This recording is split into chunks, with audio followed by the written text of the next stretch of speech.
So what I want to represent in this video is some various mobilization techniques that physical therapists trained in temporomandibular disorders can perform to the jaw joint. So just as a reference, of course, this is the mandible, this is the condylar head, this is the disc interposed here, this is the articular fossa, and then the articular eminence.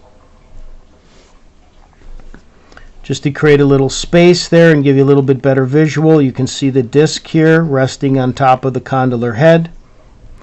One of the techniques that we do to help improve overall mobility and decompress the temporomandibular joint is we will sneak our thumb all along their back mandibular molar. And then we will encourage the patient to relax in trying to let go of any muscle tension and or clenching aspects so that we are not fighting them. And then we will very gently find what we believe to be the point of least resistance in the joint, and then very methodically do a very gentle long axis distraction. And most of this is coming just from our wrist. Very gentle, graded, purposeful movements. Sometimes we will stretch the tissue and just hold. Sometimes we will oscillate back and forth. Sometimes we will stretch, hold for these very tight, restricted joints, and when we feel the tension, we will then oscillate in that end range to warm up the tissue and get it to stretch more. From this position, I can sometimes help translation occur, or translation with combined opening. All these different techniques are very purposeful and very gentle, with the goal to help improve mobility in this temporomandibular joint. The next technique we have is called a lateral glide or medial gapping of the condylar head and the temporomandibular joint. So now I'm going to take my thumb here and we're going to come medially or to the inside of the mandibular molars and grab the ramus. Obviously, if someone has a bridge or something, we have them take it out. We will firmly grab the mandible again. And now I'm going to do a very gentle supination of my forearm, which, as you can see, and I'm going to change this orientation, is bringing the condylar head laterally.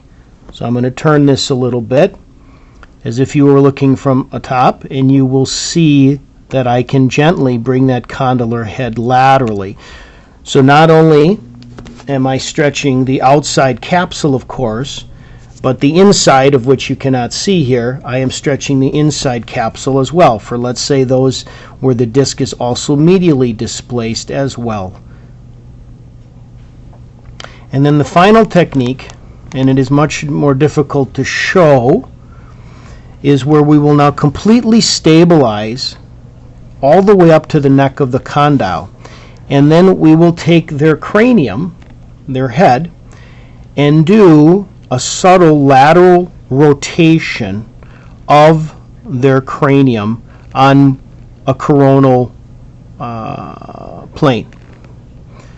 And what is happening is we are now moving the condylar, or the articular fossa on a fixed condylar head. So the idea is the first two techniques are really designed to help get at this lower joint compartment, the compartment between the superior part of the condylar head and the inferior part of the disc. That final technique is really designed to get in between the superior part of the disc and the articular fossa, which is where we believe a lot of adhesions can occur with a sticky disc or a long-term chronic disc displacement without reduction and limited opening.